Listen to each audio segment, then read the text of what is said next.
Hey fellas, well, time in that Pokemon Vlog, we'll be addressing several topics, I mean, that are maybe related, and all are going to be fairly recent ones, especially since my nephew, who was born in about a quarter four this morning, Ethan Joseph Qualkenbush,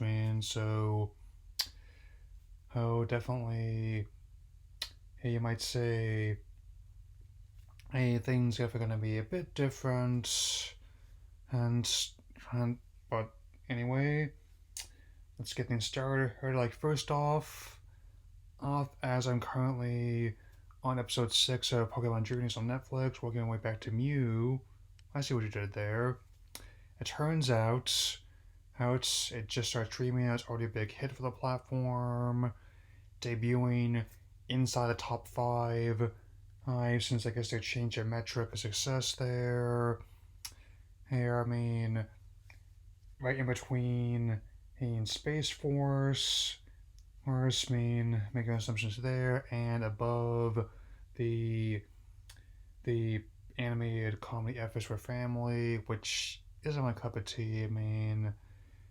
So I guess it also falls off how the had debuting Mewtwo Strike Revolution on the platform earlier this year was also quite successful for them, and hence why, out of all the times that the franchise has changed hands where it's being shown officially, I think it's maybe the most significant. Now it's a cliche that they'd be willing to take anything, but I can definitely see them trying to get this year's movie, given the success they've had with the series so far, and that's on top of the existing stuff they got in the catalog. On that note, I have several updates regarding the most recent film, Pokemon Coco, where we have not only ticket net pre-sales in Japan reopening again this August, with the movie itself debuting this winter instead of its intended July 10th release date. Given how many movies already been reshuffled around because of the coronavirus outbreak, I'm not entirely surprised. Given how it also would not surprise me if it was another debut on Netflix instead. Had with had everything going on. But on a more positive note, it turns out, at least for Japanese players, that at who are able to make the pre-order and have the Pokemon Zarude in their roster will have another bonus as for their avatar to get Ash's most recent hat, like the one I'm wearing. And hopefully this will come stateside as well. Some of the bonuses are kind of tricky. I'm still trying to get my Great Ball Guy shirt from when I did my last tournament, and overall, I'm looking forward to seeing the movie. And given how it was also the same one that's also in the I Choose You and Power of Us movies, both ones I enjoyed. So there's that. Hopefully, once like this week's episode that I held in Japan, and which is basically Take a Break Team Rockets, and I say it actually was much better than I was expecting it to be. You might say it subverted my expectations. Ah, huh. Yeah. So, yeah, like I said, some of the people working today can call many things as creators, but unimaginative certainly is not one of them. Yeah. So, one last thing before the Out of Armor goes live on Wednesday. Which will also give it just a little bit of breathing room before The Last of Us Part 2 launches on Friday, which is a game with a different target audience and calls, I'll be sure, but still. Yeah. As I was saying, Pokemon Home is also going to be doing a bit of maintenance from, at least in my time zone, from 9 a.m. to 2 p.m. most likely in preparation for this going live, and I am honestly looking forward to this quite a bit. I mean, I'm definitely going to do my best to keep an open mind about both this as well as Crown Tundra and it released later this year. There's no official release date anymore, it's just going to be in fall this time. So, yeah, I'm thinking that it's going to be interesting to see how this handled. I mean, it's definitely not the first time the franchise has done DLC at all as Lockstar and Noggin pointed out, let alone how that a game has done this, but given how, in general, how Nintendo IP has been way more reluctant to do ones of the scale, hail, interesting how it plays out, I mean, definitely.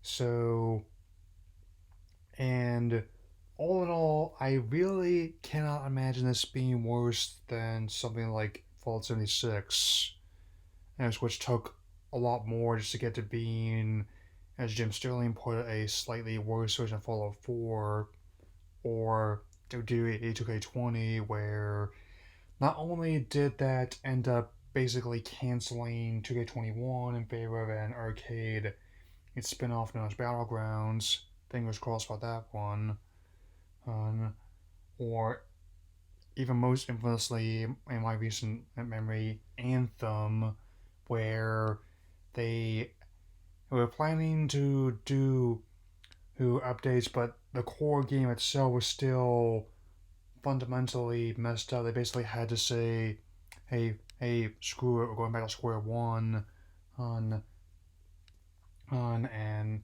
hopefully that'll return her one will result in a much better game, because that was not, I mean, just the whole fact that it was actually doing bricking people's PS4s, that was not the scam of even renting it, and that got marked down 75% from list price in less than 3 months on sale, and there still aren't any takers. I mean, put this in perspective, the Switch section, my closest Walmart, was basically cleaned out. I mean, there were some empty spots in both the Microsoft and Sony displays, but still playing a close Anthem in this pandemic. Oh yeah. I mean, I don't bear anything too major against my associates I responded to, but even though when I ran the numbers and what had some of his counter offers, it was not going to be less than what I paid for my twin pack, as he's postulating. It was actually more when I ran them as all the items combined. In fact, the Retron by itself was basically a slightly more than I paid for those titles on its own. So, but as I said before, I'm gonna do more than just mark his words. I will hold him to them, just as I would expect him to hold me to mine. Basically ask the same of anyone else. So, apart from my first impression of Armor this Wednesday when this goes live, as well as the Arms Fighters for Smash, whenever those are planning to go live, I guess we'll find out soon enough. If I don't have, I'm gonna just kind of try and take things easy with Ethan. Apart from me having my scripted spoiler review of Sonic ready to go, just need to record and edit that. I'm just gonna take it easy most best I can. So I'll see you all on Wednesday for my first impressions of Armor. That's all for now. Later.